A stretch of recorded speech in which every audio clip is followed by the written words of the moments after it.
we will discover what we have as this country. We will be able to use our own innovations. Young people are innovating every day.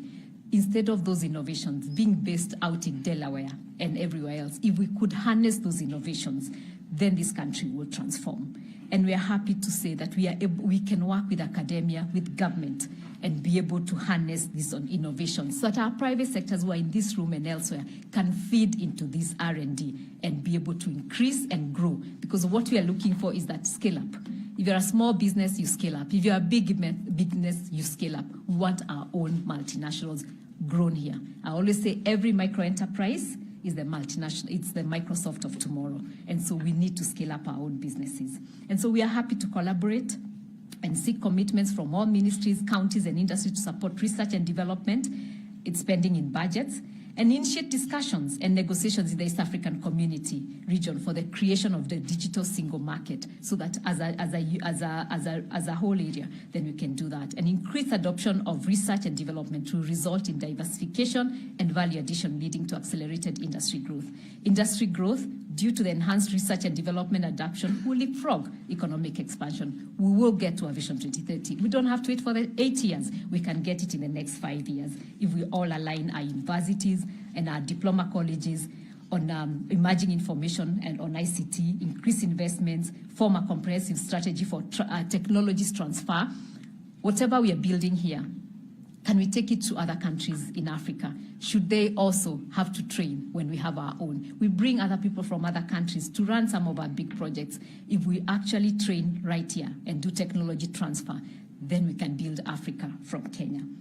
Providing STEM. Again, no country develops without science, technology, engineering, and mathematics. And you're a doctor of science, so you understand very well why this is important.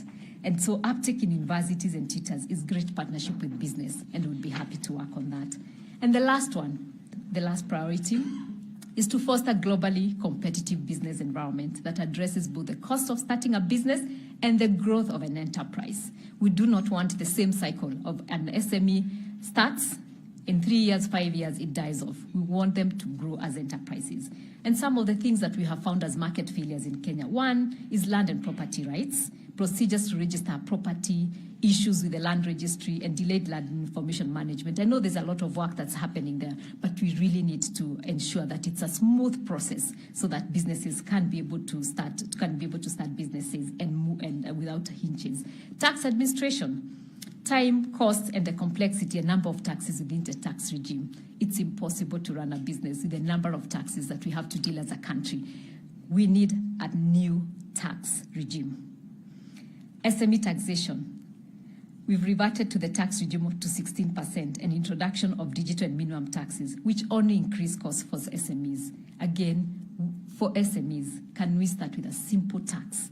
Or at least a grace period, and say, if you start a business in this area, this is your grace period. In this area, it's your grace period. And then you grow from there. Because once businesses grow, government will have the revenue it needs. Starting a business, despite improvements, Kenya's doing business ranking on registration. Starting the business is still poor compared to our regional best performers.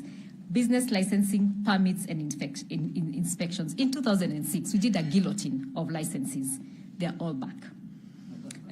So it's about time again we went back. Otherwise, we'll continue to kill our businesses or remain small. There's no reason why 80% of our businesses are SMEs, but they only contribute less than 30% of our GDP.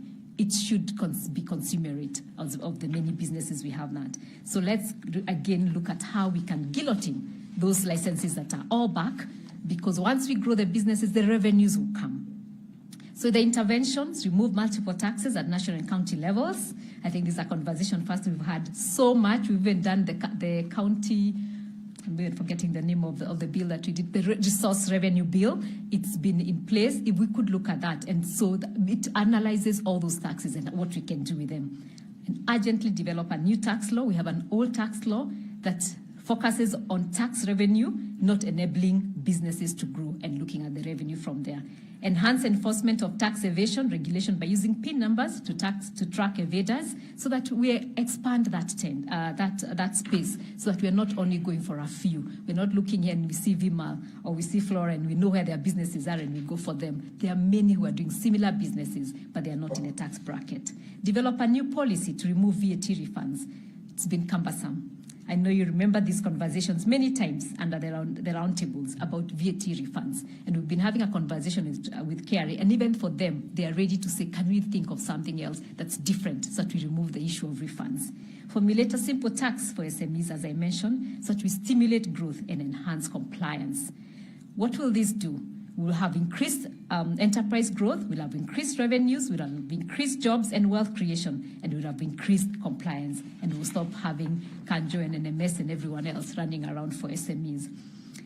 So with that, the few things that we have, more of the interventions that we have to do in this is, again, turn regulators to business enablers. Many times we are always running around with NEMA and everyone else because they police instead of enable. And we know there are always bad potatoes, but let's pick the bad potatoes without policing everyone and merge those with similar mandates. We have so many regulators that have similar mandates. If we could merge them, that will really reduce the cost for government and the cost for compliance. Reduce the licenses to one business license, increase investment in renewable energy. We're doing well as a country. We're at 90% of renewable and green energy. To get to 100%, the 10%, we can, by the national determined commitments, there's so little that we need to do, but to make a difference for us, even as we committed in COP26. Create a Ministry of Economy. There are countries that, many countries have this, because how do we bring all these efforts together? Because we realize they're all being done by different areas, so that we focus on planning, development, strategy for economy transformation, and consolidate government policy on economic development. This will improve investor confidence. This is local and foreign investors. An SME needs to feel confident that I can invest in this country and grow. Then we'll increase access to markets, both local and international, because we'll have dealt with some of those issues. Thank you very much. And now it's my great pleasure to invite Your Excellency, Honorable Dr. William Ruto, to also share some of his aspirations. You've heard from us as a private sector what we are looking towards, and we know this is a great country. We've done so much. There's more we can do. Also, as we look at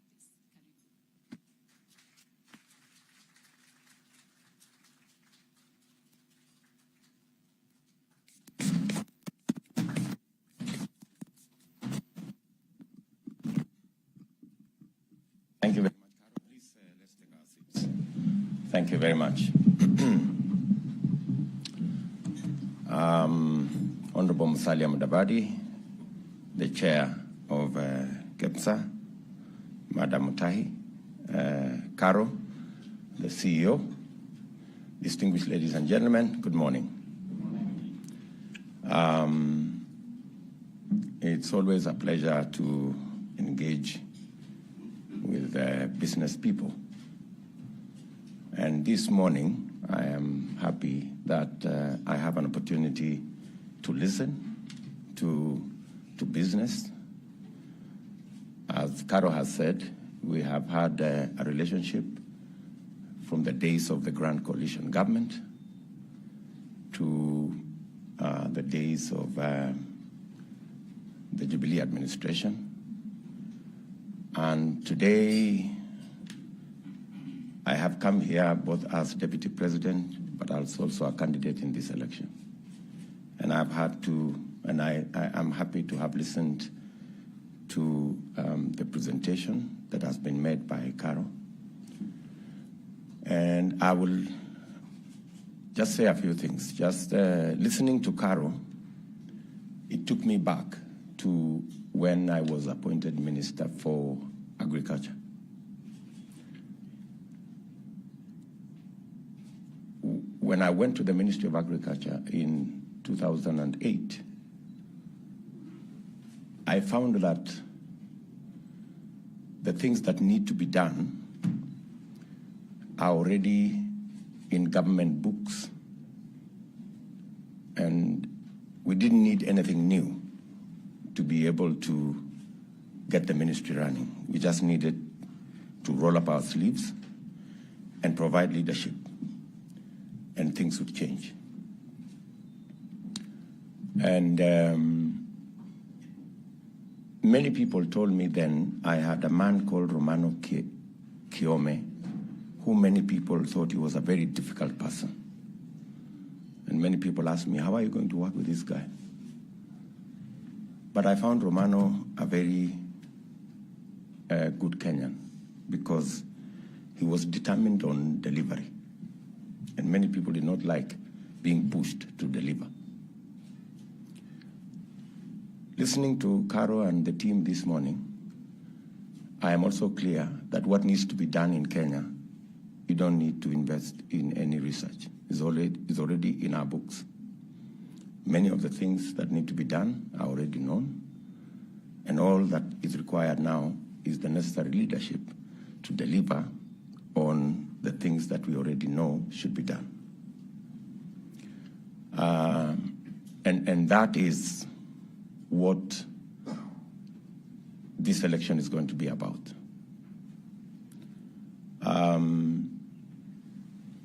My own perspective on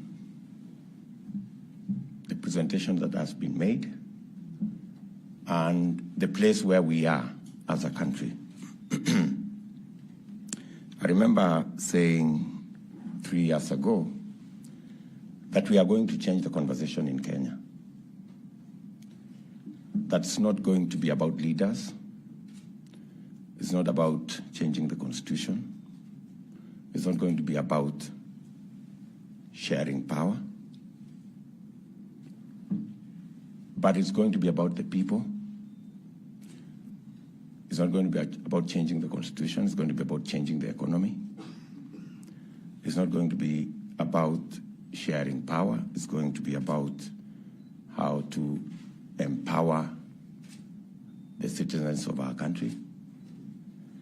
And that's where we are today. We have pushed the conversation in the political space to the place where we are today. We are discussing the economy. From the Kenya Kwanza bottom-up economic model to all the array up to where our other friends are. And I am a very proud Kenyan that we are having a conversation in this election about the economy. It couldn't have been any better.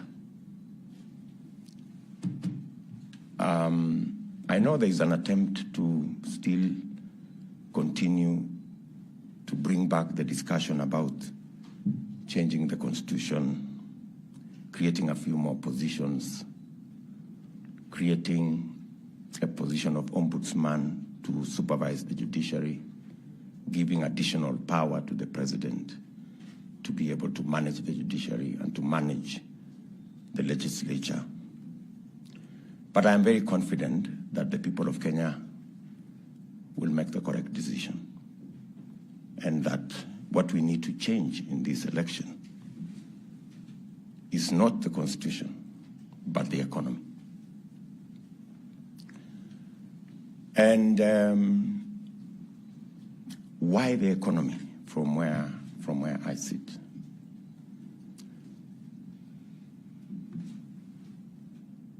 The way to move Kenya to the next level, as has been ably articulated by Caro, is how to relook at the whole spectrum of our economy. From the Kenya Kwanza perspective, we believe that the first step towards everything you have said here is how to capitalize the private sector. That's the whole essence. If you ask me what bottom-up is, it's about how to capitalize the private sector. I know when we say capitalize the private sector, many people wonder whether we are talking about capitalizing the corporates. That's not what we are discussing. We are discussing about having a limited resource base. How do you deploy the resources we have where we can get the highest return. Highest return in terms of creating jobs, highest return in terms of creating opportunity, highest return in terms of creating wealth, and highest return in terms of how we can move everybody to the next level. From the Kenya Kwanza perspective, we believe that the limited resources we have, the way to get the highest return is to deploy in areas that not only give us quick returns, but also the highest returns. And where are these areas? You've heard us say the lowest hanging fruit is in the agricultural space and in the micro and small enterprise space. If we deploy resources, public resources that is, in that sector of the private sector, we will then not only get to increase their productivity and get a quicker return, but we will then create a market. So it's about increasing our productivity and expanding the market for everybody. Let me maybe put it much more clearly. We believe that agriculture being the low-hanging fruit, deploying public resources in increasing the productivity of our farmers is the easiest place to begin. Why? Because number one, whether it is crops, we have the farmers already in place. They are already doing it. If it is maize, they are producing 5 bags per acre. We can make them produce 15 in one season. If we make sure they have the correct seed, and we make sure they have access to affordable fertilizer. We will increase their productivity. Milk, for example. We are the largest producer of milk in this continent. We produce 5 billion liters of milk every year. But on average, per cow, we produce between 3 and 4 kilos per cow. With quality seed, with quality feed, we can increase the productivity of every cow from 3 to 15 or 20. That way, we can take it, even if we double it to 10 billion liters. Milk can easily overtake horticulture, can easily overtake tea in terms of our foreign exchange earner. And we have the market for it in this continent. This continent imports milk from New Zealand and all manner of places. I slipped a bit the other day. I was having a session in Nyeri, and I was trying to talk about DRC, where we have 90 million people. But I was misquoted. I was trying to say, DRC, we enjoy their music. They can also enjoy our milk, you know, because they are a big market, and they are actually a potential market. Why do I say it's a hanging fruit? We have the cows. The farmers are already doing it. Only that they are producing 3 kilos. From the same cow, they can produce 10, 15 kilos. And we can double or even triple our milk production. So this is the sector that has the lowest hanging fruit. Why do I say that? We can increase the productivity of our crop farmers in one season. We can increase the productivity of our cows within 2-3 months. So that's the place, in our opinion, where if you invest, if you deploy, the problem with that space is capital. They don't have the money to do it. And we need to deploy capital and support that sector. What does it do? We have close to 6 million. Anyway, 60% of Kenyans do some sort of farming. Even the people in this room. Everybody here is some sort of a farmer. Yeah, I'm sure Amureu does something, and all the other people. So that's where the bigger portion of our population is. And we can, if we enhance the productivity of that sector, we will also expand the market for everybody. And that's why we believe that sector is the easiest sector to begin to stimulate our economy. We have done very well with the deployment of infrastructure. Our second term was about the Big Four, many of you know. And one of the pillars of the Big Four was agriculture. And what we wanted to achieve in agriculture is to increase the productivity of our agricultural sector. Unfortunately, we haven't quite done what we wanted to do. And I know everybody here knows why. We got a bit busy with the BBI project and took a bit of our time. And unfortunately, it ended at a place called null and void. That is the sector that can give us quick returns. Number two, we also believe that the small and micro space, as Carol has said here, is another place where we have opportunity.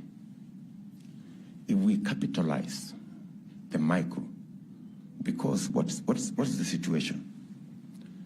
800 young people join the job market, the labor market every year. Corporates hire 50,000. It's an enterprises hire another 150, maybe 200,000. So we have a whole 600,000 people every year joining the labor market. But because there is no space, they go to this micro and small enterprise space where their income is $1, maybe $2, maybe $3 on a good day. And that whole sector has a big challenge in the space of capital. I've had occasion to interact with many people in that space. I remember, for example, I went to Ruaka, and a lady there called Shiko talked to me and said, you see,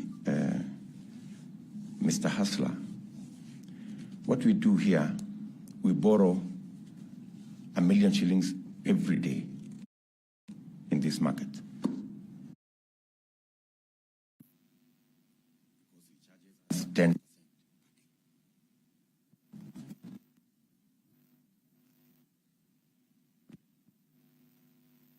Why? Because that's the credit they can access. Of course, all of you are aware that we have 15 million Kenyans here. That announcement was made by His Excellency the President in Parliament a few months ago. Reason? Access to credit by the micro, small enterprise people. Because Fuliza charges them 6% per day.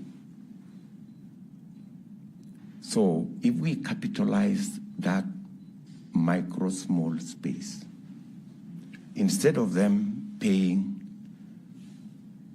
1,000, 3,600% per year, if they paid 10% like the people sitting in this room, or 15% with the people sitting in this room, and we did what Caro said here, we provided them good space for them to do their enterprise, build good markets, make sure that they have a decent space to operate from, make sure that there is law that protects their business. They are not running from Kanjo and the rest of the guys. Those people can move from $2, $3 to $6, $7 per day. That is a space where we have opportunity.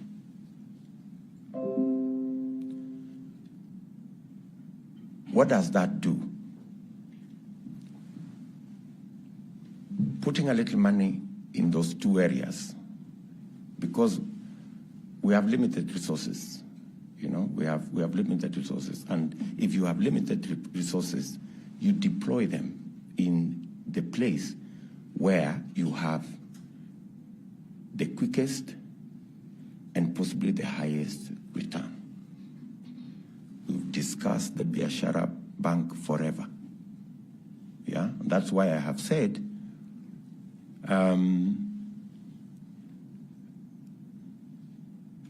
when or if elected, we will put the first 50 billion shillings in the fund for micro and small enterprise for them to have access to credit.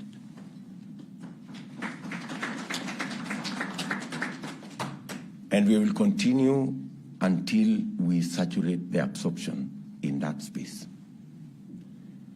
Just by access to credit, they can increase their incomes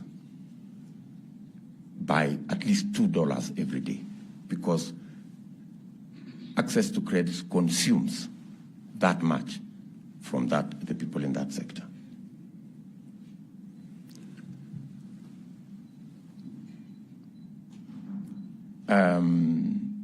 So the bottom-up economic model is basically about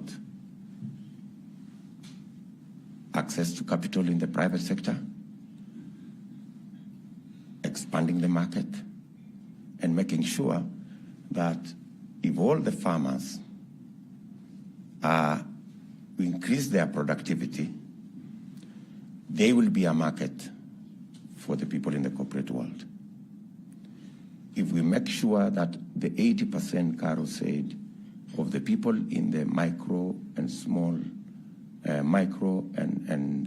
small enterprise, if we increase their productivity and increase their income, they will also become a market for the people in the manufacturing sitting in this room, the people in all the other spaces sitting in this room, and that increased productivity creates opportunities for the people sitting in this room for agro-processing, value addition, and the whole chain going up.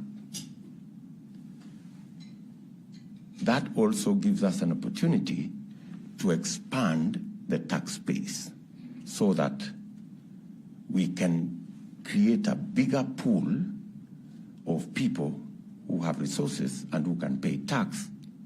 And we don't have to rely on a few people today who we are running after and sometimes harassing them. Once we expand at the bottom, more people who are able to pay tax because we have enhanced their productivity in the agricultural sector. We have built an opportunity for agro-processing and value addition and build the value chains. And on the other hand, we have the 10 million people who are in the micro and medium enterprise space. If those 10 million people, we increase their income from the $2 to $6 or $7,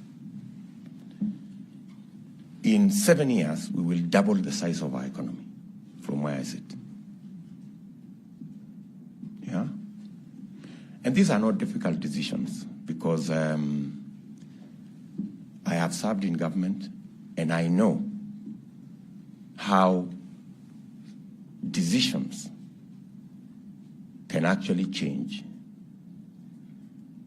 our whole country. I say so because when we came into office in 2013, we made very simple decisions. For example, what you guys are talking about, the infrastructure in the country.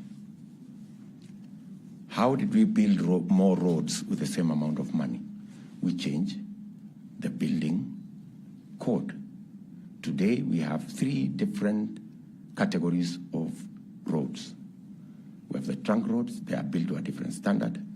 We have the stage construction roads, they are built to a different standard. We have the low volume roads that we have built to a different standard. We just needed to change the road building regulations. And where we were building a kilometer at 80 million, when it went to low volume, we are building it at 20 million.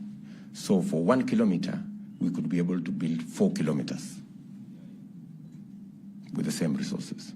So I'm just telling you that to give you the possibilities if we made the right decision. And the reason why we have doubled the number of paved road from 11,000 kilometers in 2013 to 22,000 kilometers in 2022 is because of that simple decision of changing the building code. Let me give you another example. How did we build or how did we connect more people to electricity? In 2013, when we came into office, we had 2.3 million people connected to electricity.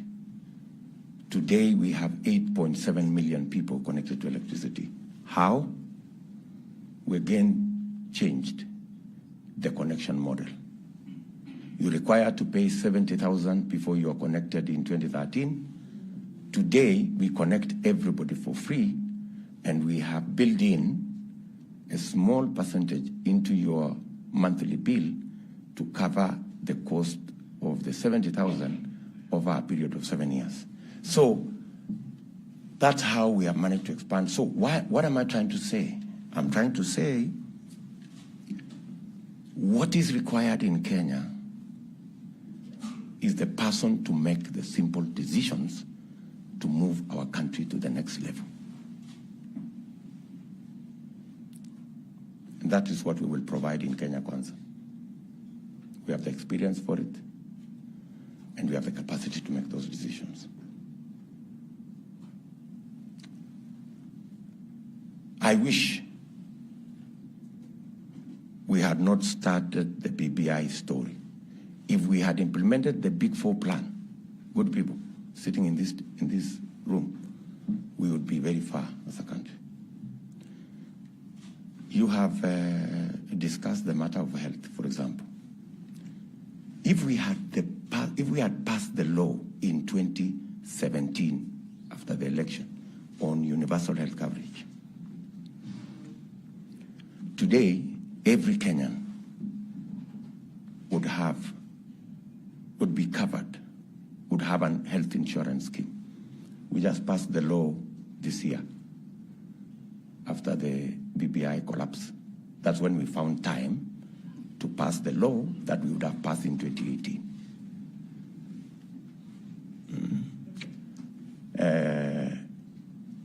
It's never too late to make the right decision anyway. So we've passed the law, and now we are rolling out the new rates, which are, I think there's a bit of discussion, which is good, and it is healthy, where everybody now will pay a percentage of their income. I think it's only fair, you know, that the deputy president who earns 1 million shillings should pay 1.5% of their salary, and maybe his employer another 1.5% of their salary. So 3% of what the deputy president earns then becomes 30,000. If you are asked to pay 30,000 for health insurance, good people, when you are earning 1 million, surely, I think it's only fair. Instead of the deputy president paying 1,700. I mean, we just have to be reasonable people. But that law, we could have done it in 2018 or 2017. We didn't do it, but we have done it. I am very confident that by the end of this year, we will have tripled the collection on NHIF. When we came into office, I remember, in 2013, we were collecting about 900 million shillings every year. When we slightly adjusted after fighting with all the other people I don't want to mention, we took the collections from 900 to 3.3 billion every month. Today, we are collecting about 60 billion every year on NHIF. We can easily take it to 150 billion shillings every year. And we can actually completely have a universal health insurance scheme in Kenya, which removes the burden from even the people in the private sector space of having to pay medical cover for their employees. Because if we leverage on the economies of scale, where every Kenyan can pay a percentage of their income, then we can be able to deploy health in a much more efficient, effective, and in an affordable manner. So we believe that with a bottom-up approach, we should be able to deploy our capital effectively, public resources we have.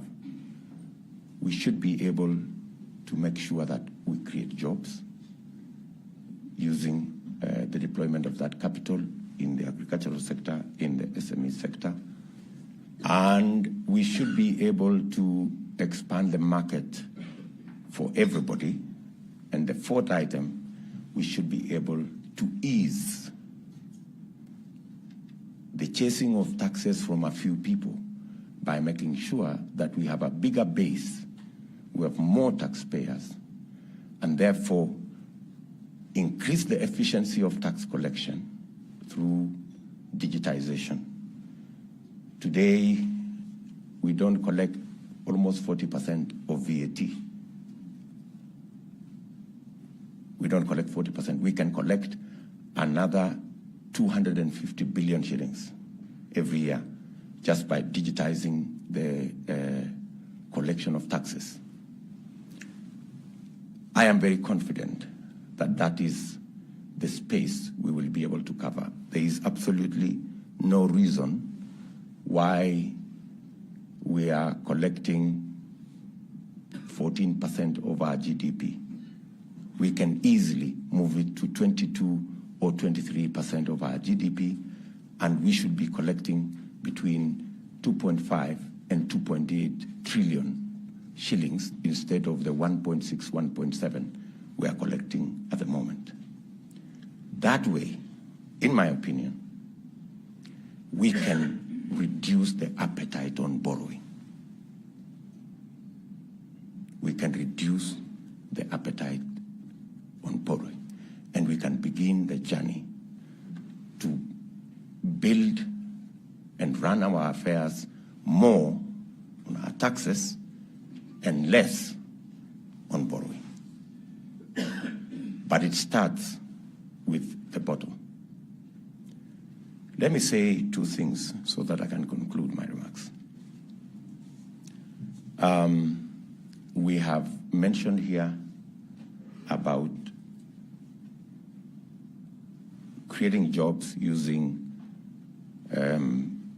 increasing productivity in our agricultural sector, building on agro-processing, building on value addition to create jobs, and that chain.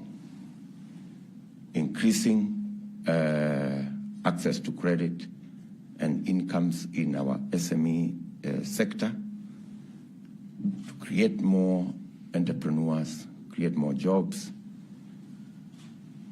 We also must deploy our resources in the infrastructure space to produce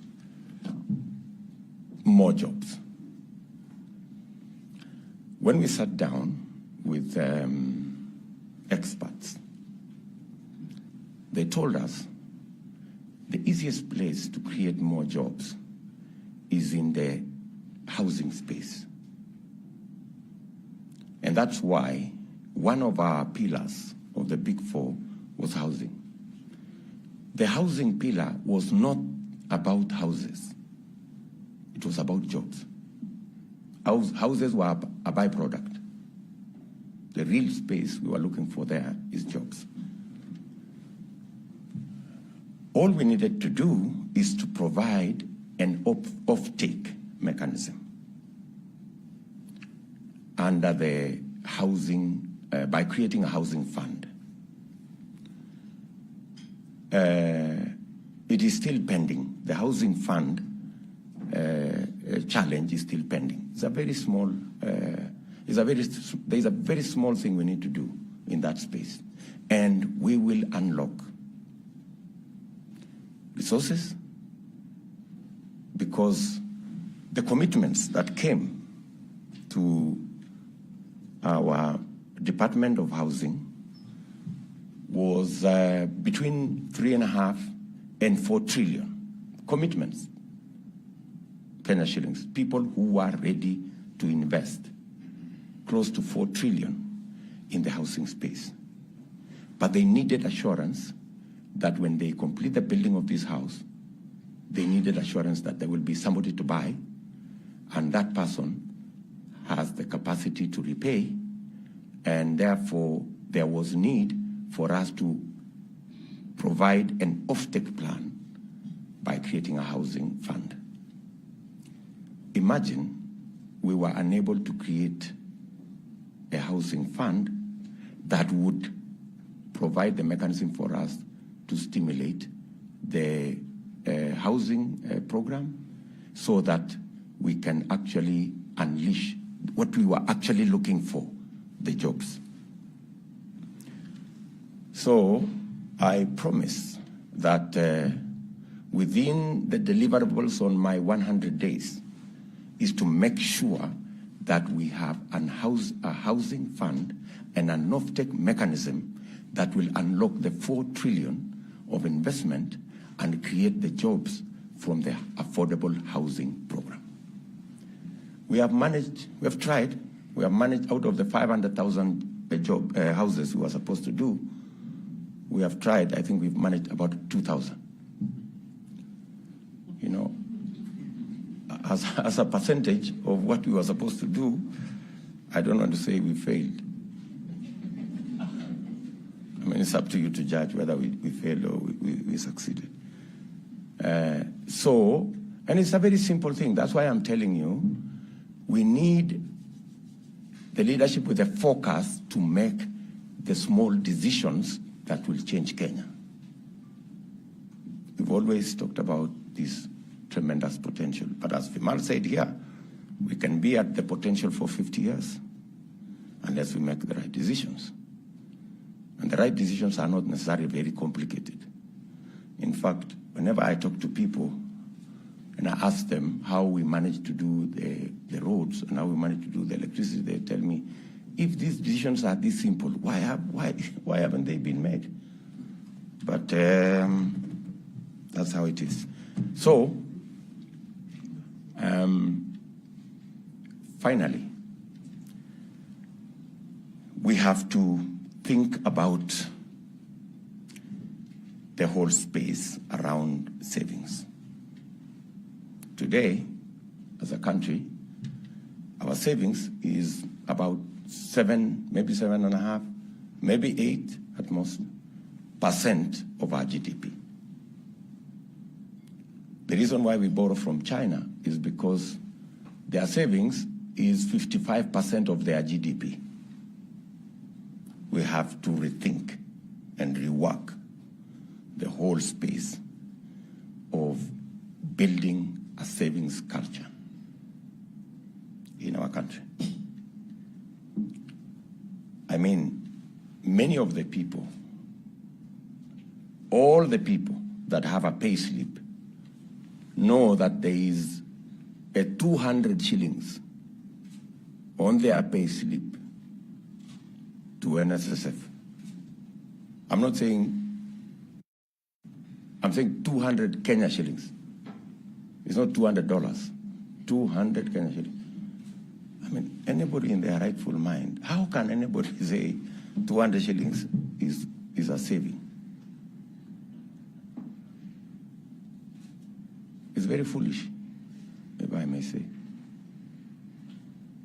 So we have to rethink about how to build our savings so that we can run our development, we can do our investments on the basis of the savings that we have. We have to rethink the whole NSSF concept.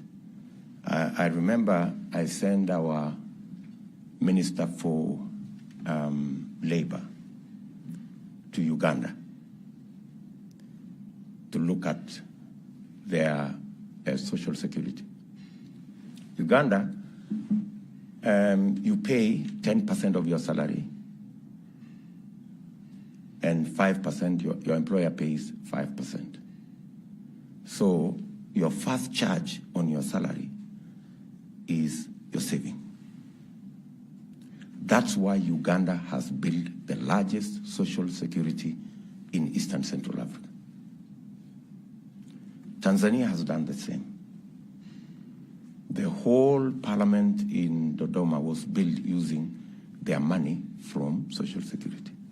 And they not only use that money to fund their own development, they also benefit their own people. The interest we are paying for loans to other countries because we have borrowed their savings, we can pay that interest to our own Kenyans if we borrowed from their savings as a government. And we can create a bigger pool of resources that we can borrow at reasonable rates to drive our development. Again, we need to make the decisions that will put that in place, and I commit with my team that those are the decisions we will make. Finally, we must deal firmly and decisively with corruption, conflict of interest, and state capture. We must deal firmly. We must be clear that the fight against theft of public resources cannot be a subjective fight, because then we lose it. It must be a fight that is based on the rule of law. You've said here that our judiciary get I saw your number, 0.6% of the budget. The standard worldwide is 2.25 of our budget. That's why disputes in the business space take forever. That's why corruption cases take forever. And therefore, justice delayed become justice denied. We must operationalize the judiciary fund. And I will operationalize the judiciary fund day one. That is the first signature that I will put. So that we can free the judiciary to discharge its mandate. So that the judiciary can deal with disputes. So that the judiciary can deal firmly, decisively with corruption cases.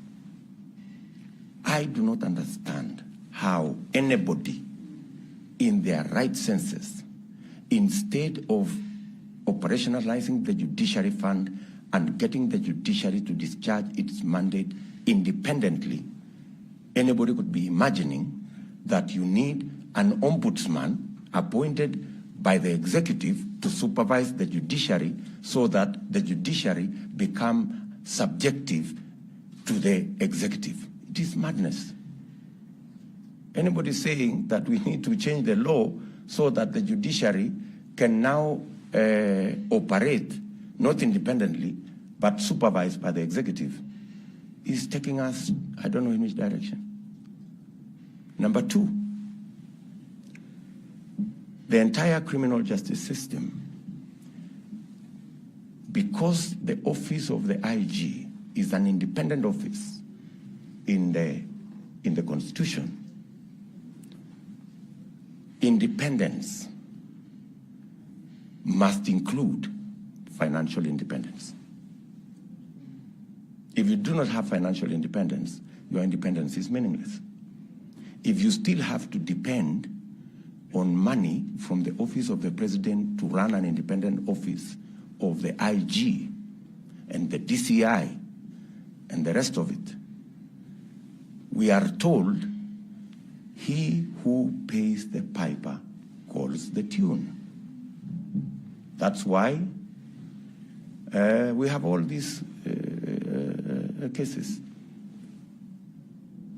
There is a legitimate concern that the office of the DCI has been weaponized, not to discharge the mandate it has in the Constitution, but is being used as a weapon to fight the people you don't like.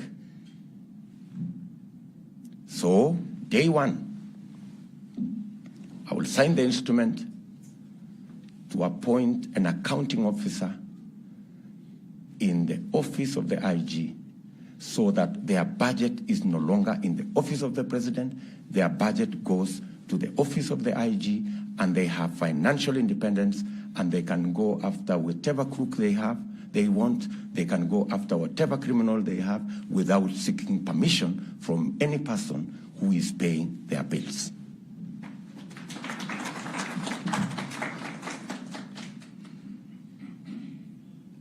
So, simple decisions that need to be made to get this country moving. And I am very, very, very clear in my mind that we can transform this country in a very short while, in a very short time. And we can stop being the potential and be the reality that we should be. When I talk about that whole farming space, this man, Vimalsha, has been talking to us about contract farming for edible oil crops. And that goes into the space I was talking about, getting the product, putting money in that space around farmers. Why? Because today we import 170 billion of food items into this country. 170 billion. I think edible oils alone is somewhere between 60 and 70 billion. Yet, we can grow it in Kenya. So we already have a market for what we are increasing the productivity of our farmers. We already have a market for what they will produce. So I think I have said enough. And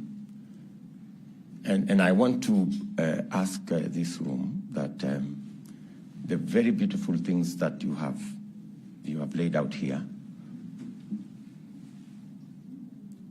from our perspective, we believe that we do not have the resources to do everything, but we have the resources to jumpstart and to create the first step and the momentum to be able to do the rest of the things. And we are looking forward to your partnership. I am looking forward to working with you so that we can make these decisions together, and we can all expand our tax base. We do not have to weaponize the KRA to go after people we don't like. We can get the KRA to professionally collect taxes so that we can fund our development and fund our progress, and make sure that we have a nation that leaves nobody behind, and we have prosperity that is shared by the 50 million people in our country. I thank you.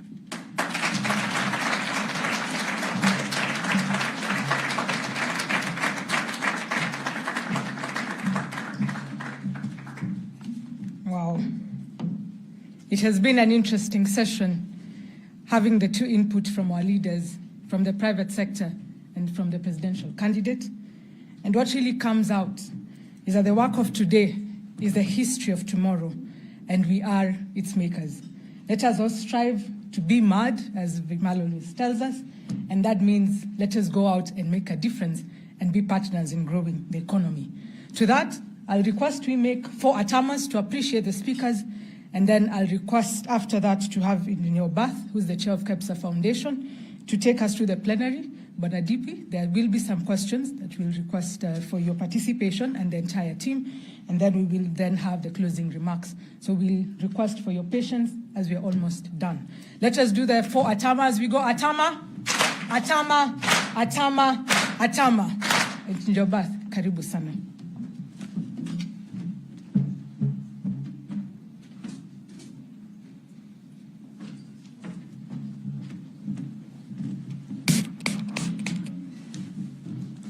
Thank you very much, Your Excellency, Deputy President, for the words that you've given us.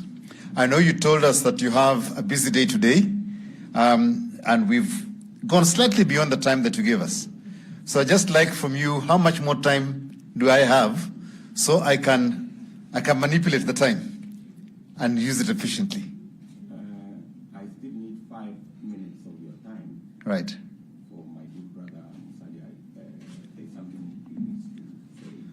Okay. And then maybe another 10, 15 minutes max. Good. Okay. Mheshimiwa Honorable Mudavadi,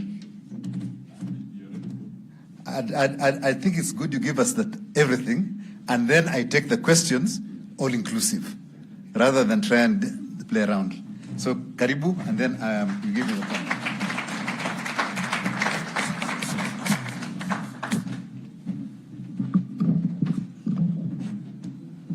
Thanks, Obab, Mr. Deputy President, and the KEPSA team and leadership. Good morning. Good morning. Actually, I don't have too much to say because I believe the Deputy President has given a fairly broad perspective of what we think and what we hope we can do together with yourselves and other players in our economy. But let me just reiterate that we definitely want an economy that works for all. That is the important thing. A few days ago, the DP came out with this phrase, I think it was at his delegates conference, that it is not bottom versus up. It is bottom up. All right, so I think that message should sink.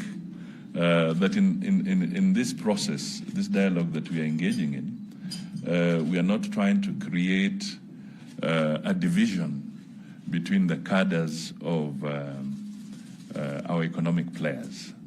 We want to try and create a synergy that will make sure that we work in harmony, big or small, slender or broad. That is important. We need to work together. We need to prioritize our resource allocation, and I think that has come out very, very clearly. We have seen that sometimes we deploy our resources where they're not properly utilized. We want to create the institutions that are recognized as essential to function. He has talked of the IG. We want to be able to say that can the real IG step forward? Because right now, if you say you want the IG to step forward, who actually steps forward? These are the questions that we need to ask ourselves. Is the Auditor General properly funded? What was this magic figure in the budget that the Office of the Auditor General gets 3 billion? The EACC gets 3 billion. The Director of Public Prosecution gets 3 billion. The DCI was upped a little bit, about 6 billion. And then the judiciary, the figure has constantly stood at about 15 billion. Right? So what was the rationale that all these entities that are involved in the criminal justice system or in the justice system have a standard figure? If you ask, would you say that there's a basis for it? If you go to court, you'll find it very difficult to win a case if the Auditor General's report is not complete, especially when it involves public resources. But you ask the Auditor General today, for the last several years, the figure allocated to that office has just been about 3 billion Kenya shillings. Let's look at the pending issues around delays of county governments in terms of doing their audit reports, the 47 of them. Then look at the parastatal sector, what has happened. So clearly, our hands are full, and we want to be able to say that as Kenya Kwanza, we are ready to partner with you and partner with other Kenyans so that we can make these steps. Let us move forward and be able to change the situation.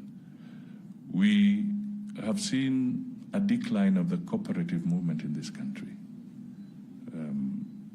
You will remember how powerful this entity was when we talk of the savings culture and what we can do.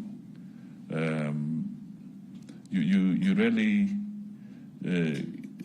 can come across a situation where you say that that sector has grown from what it was much earlier. So we have challenges, and we want to reach a stage where if you call a public rally in Nairobi on a weekday, we want to be in a situation where you'll have a problem getting people to attend your public rally. That is what we want to see. But right now, you know what it takes. Sometimes you don't even have to call it. You just have to make it a small appearance. And you become a movie star in a given area. And this reflects the number of people who are out there who need jobs. And that is why we say Kenya Kwanza. It's not really about expansion of the leadership and so forth. Let us move away from guaranteeing leaders jobs. Let us guarantee Kenyans jobs.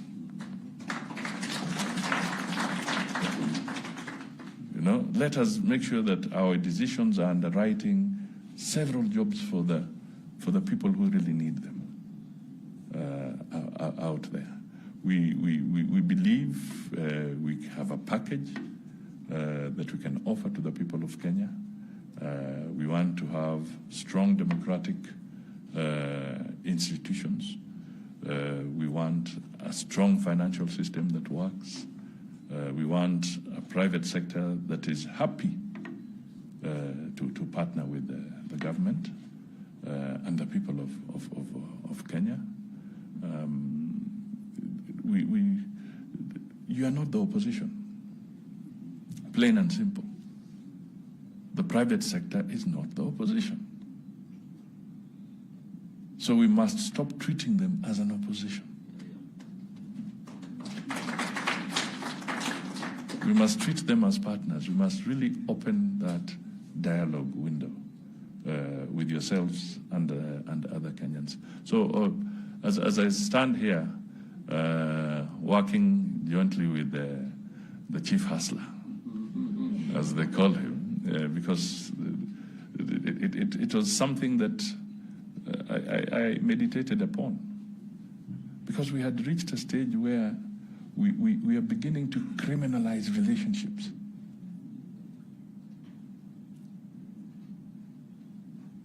You cannot start painting fellow Kenyans as pariahs. Let our relationship be evidence-based. This is what is important. Let the people who have an issue with the government don't evade tax.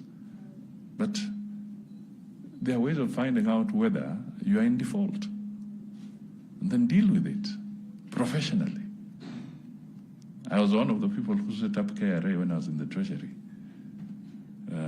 Surely we did not anticipate that KRA would be walking into your premises with the police behind them. That was never what was anticipated. Let us strengthen our arbitration processes to buttress the justice system that is talking about. Can we create a situation where we can become a hub for arbitration?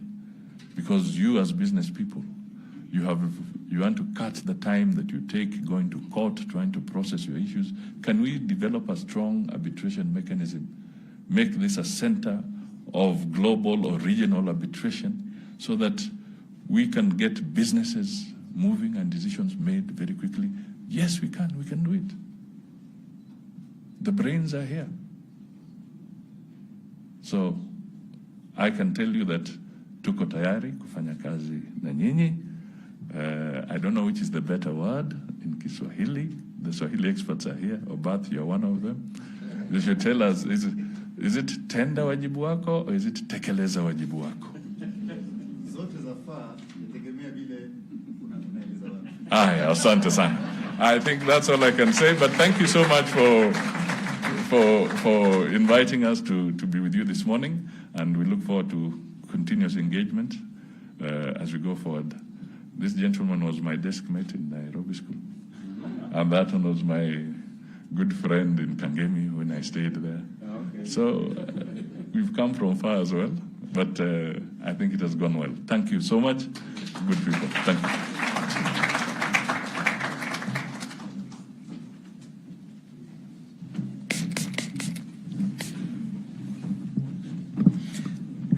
Right, I shall make this as brief as we did the last time. Let me ask my technology people to get working. As we did the last time, we shall put up Menti. Please bring out your mobile phones. Please bring out your mobile phones. And I will start the question and answer session once it is up. So on the screen, you will see any other questions. It's a free-flowing presentation. Go to www.menti.com, www.menti.com, and once you're on that page, enter the code 9523 4413. And when you submit it, you will get a screen that asks any other questions. And I will put my name so that you know that it works, but then will you please put your questions. So I will just put my name, Ubath, and then I'll submit. And you can do several times. You can do several questions. So you see, it appears, but you don't know who put it down. You know it is me because it's my name. Currently, there's only one person registered. I can see that in the bottom corner. But as more of you register, we shall be able to tell how engaged you are all here. This room was put up to accommodate roughly 90 people. So I expect to see 90 names on there, the number 90, and people participating.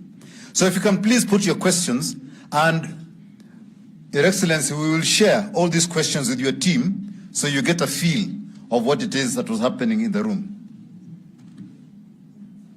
So yeah, they begin to come now. But this is only 6 people. You can continue adding questions as you go on. But in the traditional sense, I will allow 3 questions live. So those who have questions they would like to ask, please put your hands up, and I hope you catch my eye, and I'll also make sure it is gender. There's one man here, one lady there, 2, a gentleman 3, and a lady 4. Let me leave it at that because I know you don't have the time for live questions, but please continue putting your questions on Menti. It's been removed, I don't know why. But if we could have the microphone to go around, the 4 questions, please. Roving mic. We start off with question 1, which was here. And please make it a question, not a lecture.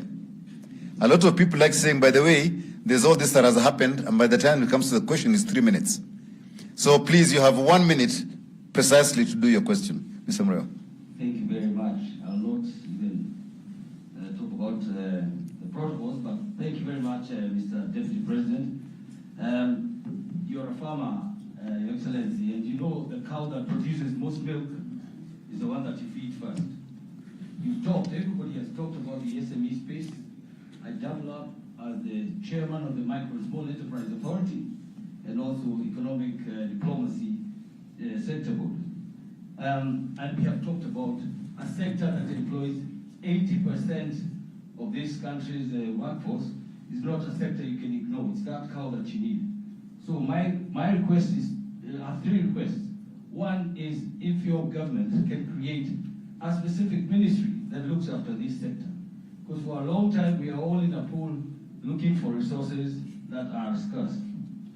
Secondly, Your Excellency, is we offer incentives to foreign investors, but we don't offer any incentives to the local investors. And your local investors are the SMEs themselves. They're the manufacturers, they're the ones who actually... You spent a minute talking. What is your question? Yeah, no, I'm making a statement. I request No, we are asking questions. Please stick to a question. We don't have time. All right. His Excellency has got places to go. He has given us his time. So ask your question, please. My question is your third order, executive order, going to resource the micro and small enterprise authority so that there are funds, as you have seen? We have signed the first 2 orders. Can you make the third one, the SME authority, funding? Thank you. Okay, good. Second question was over there. Thank you. Please introduce yourself so that they know where you're coming from.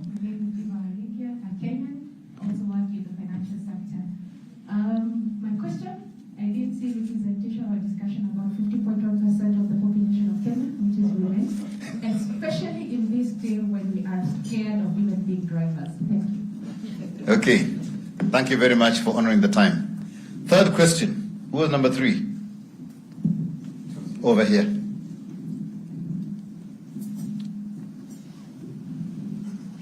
Your Excellency, good morning. Nick Nesbitt. A quick question, if you could give us some insight into decision-making. A lot of people have said that it's difficult to get things moving in Kenya because we are too democratic. And as CEOs, we look at a leader and she or he decides this is the way things are going to go. The interesting part of what you talked about was we will give independence to different institutions. Can you talk about how that would work to ensure that we are able to implement all the good things that you're talking about? Thank you. Thank you. And then the fourth one was over on that corner. Then Your Excellency, I'll allow you to respond, and then you can tell us whether you have more time after that, and then you do a second round. My name is Zuhura Odiambo from KEPSA Gender Sector Board and also a business consultant.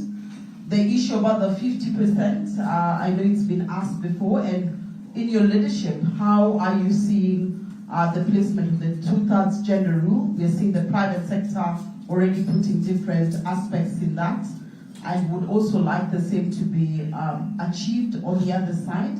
But on the MSME perspective, the VAT reduction, it's actually what is actually killing us in the business. As much as we're looking at many people paying tax, what about your first time in office, your first 100 days, looking at the reduction from the 16%, maybe to 11% to enable the business actually grow the economy? Thank you. Thank you very much. The 4 questions, and then we shall proceed.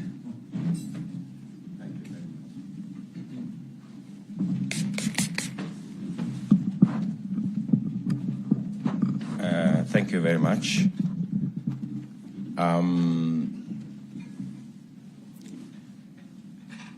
Let me start with my good friend here, whether I will consider the SME authority. I think we have enough structures in place to be able to roll out the 50 billion commitment on making sure that we have access to credit by SMEs. We have already the Biashara Fund. We already have all the other things. What I will do is to make sure that we don't create additional bureaucracy. We must make it simple on what access will look like. We must make it simple. So the fund on accessing credit to micro and small enterprises will be deployed alongside, and we will want to delocalize it to every constituency. We do not want to create a fund in Nairobi. And in fact, my commitment to the public is that we will delocalize it to every ward. In fact, not constituency, to every ward, so that there is a funding mechanism in every ward. I had a discussion with President Museveni, and he runs a very effective fund called